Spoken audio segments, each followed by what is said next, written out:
नमस्कार, मैं हूँ अविनाश चंद्रवंशी और आप देख रहे हैं न्यूज़ प्लस 21। जैसे कि आप जानते हैं कि प्रदेश में कोरोना का प्रकोप बढ़ते जा रहा है, वहीं कोरोना के आहट से जो जमाखोरी का जो प्रोग्राम है, जो जमाखोरी का काम है, वो लगातार बढ़ते जा रहा है प्रदेश में। और राजधानी में जो सामान के जो रेट हैं, जो किराना सामान का जो दाम है वो धीरे धीरे बढ़ते जा रहा है, दिन प्रतिदिन 10 रुपये 20 रुपये को, क्योंकि सभी जान रहे हैं कि आने वाले समय में लॉकडाउन होना है, इसलिए जमाखोरी का जो काम है वो पूरी तरह से पूरे ज़ोरों शोरों से चल रहा है। आप जैसे कि पिछले लॉकडाउन में आपने देखा था कि जो पान मसाले और जो खैनी है उनके जो दाम है उसमें 4 गुना 5 गुना वृद्धि हुआ था। 5 रुपये में मिलने वाला सामान 15 रुपये में वृद्धि हुआ था।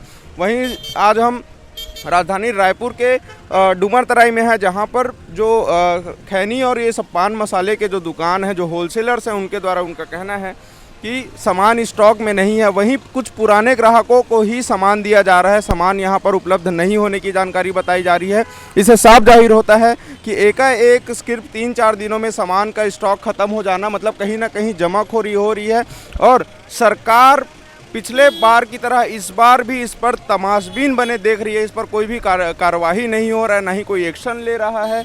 चेंज तो खाने पीने में नहीं आ रहा सर, पर क्या है जो जर्दा वर्दा गुटखा उटका बेच रहे हैं ना, उसमें चेंजेस आ रहा है। माने डेली के हिसाब से लगभग आप देख लो तो 10 रुपये रेट बढ़ाते जा रहे हैं होलसेलर है, और कुछ सामान को तो ऐसे दबा दिए तो है ही नहीं बोलते हैं।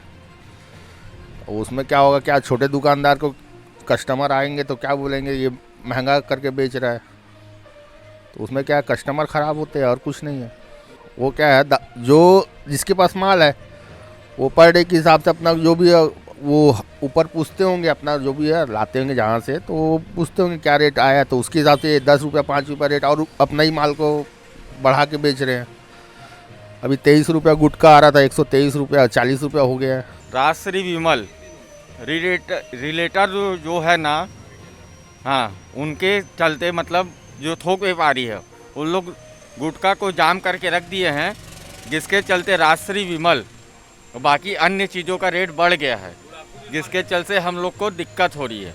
जैसे मान लो 100 रुपये में बेचते हैं, 110 हो गया है। मतलब तेल बेचते हैं 150 का 160 हो गया है। हम रिटेलर वाले को दिक्कत हो रहा है, हम जिसको बेचते हैं वो आके हमको कंप्लेंट कर दिया यहाँ इतने मिल रहा है, यहाँ उतने मिल रहा है, हम परेशान हैं। सर जी, किराना सामान का तो दाम एकदम बढ़ते गया है। यहाँ तक कि मैं बताऊँ आपको कि बीड़ी सिगरेट गुटखा जिस पे सरकार पाबंदी लगाई थी उसका और ज़्यादा रेट बढ़ गया है। आज राजश्री का एक पूड़ा जो लेते थे लोग 120 रुपये में, आज 150 रुपये में उसका पूड़ा आ रहा है। बीड़ी 5 रुपये का लेते थे लोग पीने वाले, वो 5 ठो मिलता था, आज 5 रुपये का 2 बीड़ी मिल रहा है। तो कंडीशन ये है, इतनी ज़्यादा ख़राब है, जमाखोरी इतनी ज़्यादा बढ़ चुकी है। मैं ये तो नहीं जानता कि ये जमाखोरी कौन व्यापारी संघ कर रहा है, तो मेरे को मालूम नहीं है, लेकिन जमाखोरी की शिकायतें इतनी ज़्यादा आ रही हैं। सिर्फ टमाटर की कीमत अभी घटी हुई है, बाकी हरी सब्जियों का दाम देख लीजिए आप कहाँ से कहाँ जा रहा है। ये मैं इसलिए सरकार से अनुरोध करता हूँ, हाथ जोड़ के विनती करता हूँ कि कृपया इस पे ध्यान दें। यूपी चुनाव, मध्य प्रदेश चुनाव पे कम से कम ध्यान ना दें, अपने छत्तीसगढ़ को ध्यान दें। यदि आप छत्तीसगढ़ के मुख्यमंत्री बने हुए हैं तो कृपया मैं अनुरोध करता हूं हाथ जोड़ करके कि अपनी समस्या को पहले देखें। तो दादा गुटखा में कुछ नहीं है क्या? गुटखे में कुछ नहीं है क्या? राजश्री विमल कुछ नहीं? दादा गुड़ाखू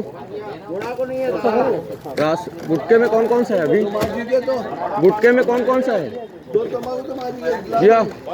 ओ दादा कौन कौन सा है?